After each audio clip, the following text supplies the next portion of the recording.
خداوند درباره زنان می‌فرماید ولا یبدین زینتهن الا لبعولتهن، یعنی زنان زیبایی‌هایشان را نشان ندهند مگر برای شوهرانشان. اما شما در شبکه‌های اجتماعی زیبایی‌هایتان را برای تمام مردان به نمایش گذاشته اید که این مخالفت آشکارا با حکم خداوند است. فراموش نکنید که عاقبت مخالفت با حکم خداوند آتش جهنم و سخت‌ترین عذاب است.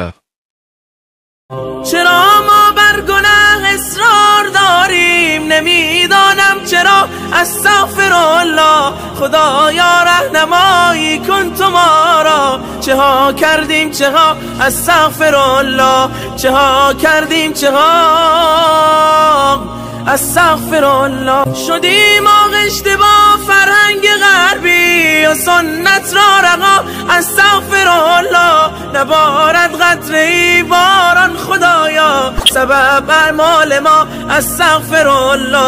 نداریم با کم خود ما قناعت، طعام ما ربا، استغفرالله. نباشد الفتی با خویش و اقوام، چه شد صلح و صفا، استغفرالله.